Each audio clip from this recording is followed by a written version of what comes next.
Well, hi folks. What are we into? April the 4th. I guess this is day 15 of our shutdown, Nesbitt's Island Coffee at 1995 in Campbell River on the island. Doesn't seem that long, but I guess time is just really moving really quickly.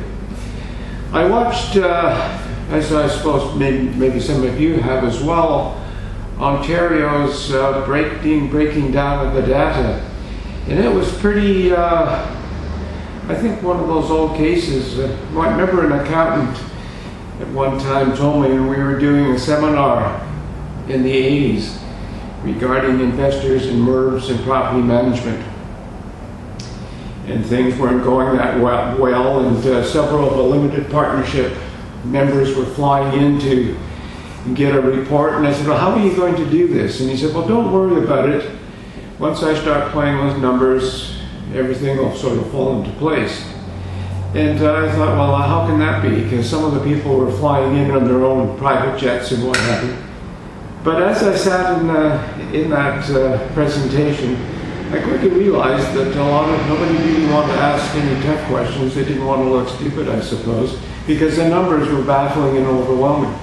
And for many, I think the data explanation this morning out of Ontario was the same as that.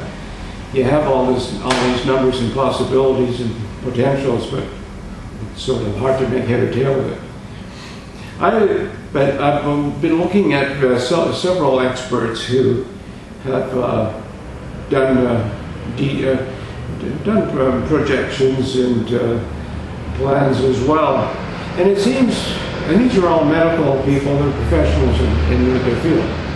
And it seems that when you look at the total number, take your province or your state or your country, and it looks like 80% of the people who get the Wuhan, get caught by the Wuhan bug, come out of it fairly okay. It means they don't require hospitalization, and they have some discomfort and what have you, but they get better. And about 20% require medical care. And about 5% of those may require or end up in ICU, where they have a 50-50 chance.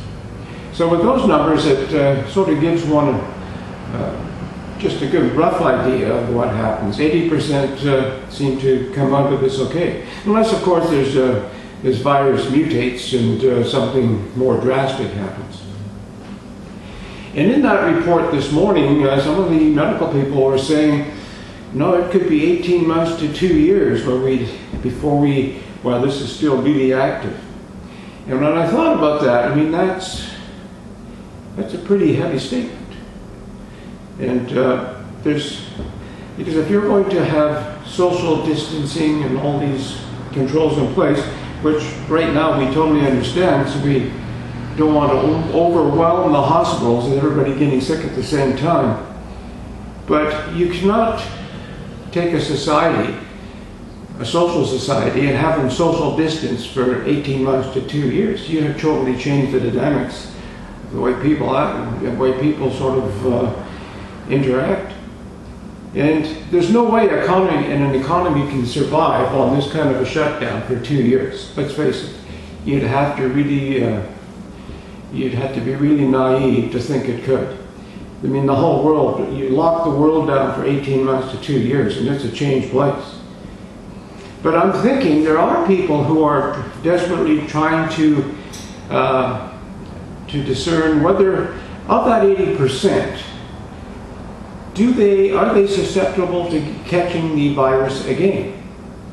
And there's not 100% sort of agreement on that. But let's say they weren't. Let's say once you have the disease, your body is like any other disease that rolls along, communicable disease, you can sort of confront it, your own system takes care of it.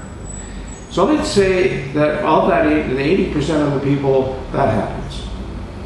And what we need is a test now to find out who those 80% of the people are. Of course, from the small numbers that we give, we know who comes out of the hospital and whatever.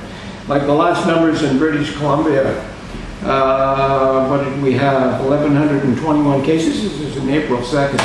641 recovered, 31 deaths, and 449 still in recovery. But we know that there's more than 1,121 cases in British Columbia. Now, some say you can multiply that by 10 or 20 to get a more accurate result. But the whole point of this is, if we have enough testing so we know who's had the disease, it's going to be a simple test. You can do this really quickly. Now, I think the U.S. and a lot of countries are working on that. And or in 10 to 15 minutes, you know whether the person is infected or not. And those of us who aren't, well, we could go back to work, could we not? If we can't catch it again, we could go back to work. And in effect, not shut the economy down. I mean, 80% of the population can run the country and get everything back on the rails again. And so I hope that they're kicking out, governments are kicking out all kinds of money here, there, and everywhere. I'm hoping they're kicking some into research for that, so we can get a test, get more testing done, and we can have a definitive test to see who we can put back to work and who we can't. And those who haven't had the disease, they're still susceptible. And so you could, I know in Britain they're talking about a certificate for folks who have been cleared. And to me that makes sense, although some of my left-wing friends, really left-wing friends, I know that would be discrimination against human rights. And when it comes to the world, I mean, you got to sort of get past that. It's not discrimination. If you haven't had the disease, we're trying to protect you. And for those who have had it and recovered, let's get back to work. Just a crazy thought. And probably a lot of you are thinking the same thing. Take care. Bye for now.